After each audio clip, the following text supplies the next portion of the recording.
एक रहस्यमयी रात। अध्याय 2। उस घटना को कई साल बीत चुके थे, लेकिन उस बगीचे का डर अभी भी गांव वालों के दिलों में गहराई तक समाया हुआ था। उस रात के बाद रवि ने बगीचे की ओर देखना भी बंद कर दिया था। गांव के बुजुर्गों ने कुएं को पत्थरों और लाठियों से बंद कर दिया था और वहां जाने पर सख्त मनाही थी। लेकिन क्या सचमुच कुएं का रहस्य यहीं खत्म हो गया? एक रात पूर्णिमा का चांद आकाश में चमक रहा था। गांव के पास खेतों में काम कर रहे किसान गंगाराम को बगीचे से हल्की रोशनी आती दिखाई दी। ये रोशनी उस कुएं के पास से आ रही थी। गंगाराम ने साहस जुटाया और अपने बेटे मनु से कहा, क्या तुमने यह रोशनी देखी? ये उसी बगीचे से आ रही है जहां हर कोई जाने से इनकार करता है। मनु ने डरते हुए कहा, पिताजी, हमें वहां नहीं जाना चाहिए। लोग कहते हैं कि वह जगह शापित है। लेकिन गंगाराम का मन बेचैन था। वह जानना चाहता था कि उस प्रकाश का स्रोत क्या था। अगले दिन उसने ये बात गांव के कुछ अन्य लोगों को बताई। हालांकि ज्यादातर लोग डर के मारे वहां जाने को तैयार नहीं थे, लेकिन दो तीन युवकों ने तय किया कि वे रात को बगीचे में जाकर सच्चाई का पता लगाएंगे। रात को जब पूरा गांव सो रहा था, तो गंगाराम और तीन युवक बगीचे की ओर बढ़े। जैसे ही वे बगीचे में पहुंचे, उन्हें ठंडी हवा का एक अजीब झोंका महसूस हुआ। कुएं के चारों ओर हल्की धुंध छाई हुई थी। गंगाराम ने अपनी लालटेन जलाई और कुएं का निरीक्षण किया। अचानक कुएं से हल्की हल्की आवाजें आने लगीं, जैसे कोई अंदर से बुला रहा हो। मदद करो, क्या कोई है वहां? आवाज धीमी लेकिन साफ थी। उनमें से एक युवक रमेश ने कहा, यह आवाज इंसान की लगती है। क्या कोई कुएं में फंसा है? गंगाराम ने कहा, लेकिन ऐसा कैसे हो सकता है? यह कुआं तो सालों से बंद पड़ा है। डर के बावजूद उन्होंने पत्थर और लकड़ी हटाने का फैसला किया। जैसे ही उन्होंने कुआं साफ किया, तो अंदर से तेज रोशनी निकली। सबकी आंखें चौंधिया गई।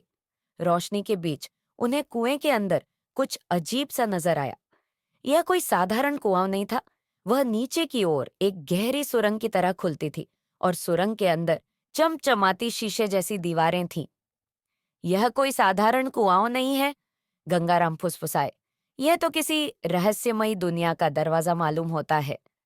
भय और जिज्ञासा के बीच गंगाराम और अन्य लोगों ने कुएं के अंदर जाने का फैसला किया। जैसे ही वे सुरंग में आगे बढ़ते हैं, उन्हें अजीब चीजें नजर आती हैं। दीवारों पर कुछ प्राचीन चित्र बने हुए थे, जो किसी खोई हुई सभ्यता की कहानियां कह रहे थे।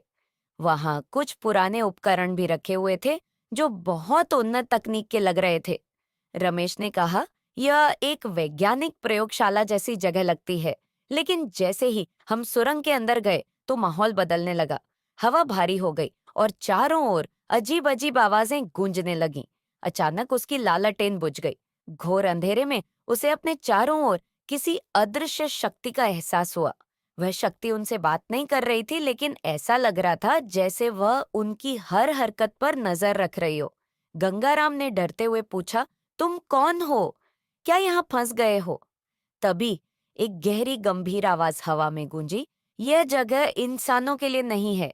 जो कोई भी यहाँ आता है, वह कभी वापस नहीं जा सकता।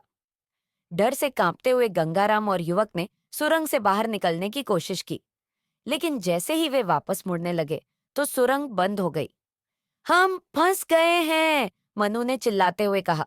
गंगाराम ने साहस जुटाया और दीवार पर लगे चित्रों को ध्यान से देखा। एक तस्वीर में दरवाजे की चाबी दिखाई गई। वह चाबी सुरंग के एक कोने में रखी हुई थी।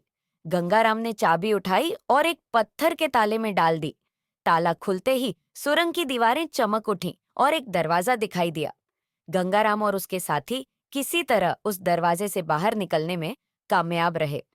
वे वापस बगीचे में पहुंचे, लेकिन वहां का माहौल बिल्कुल बदला हुआ था। जैसे ही वह कुएं से बाहर आया, तो उसने देखा कि बगीचे की सारी हरियाली सूख गई है और चारों ओर एक अजीब सी शांति छाई हुई है। गांव लौटकर उसने यह बात सबको बताई, लेकिन किसी को उसकी बात पर यकीन नहीं हुआ। गंगाराम और उनके साथी अब उस घटना के बारे में ज्यादा बात नहीं करते थे, लेकिन उनकी आंखों में उस रात का डर हमेशा दिखता रहता था।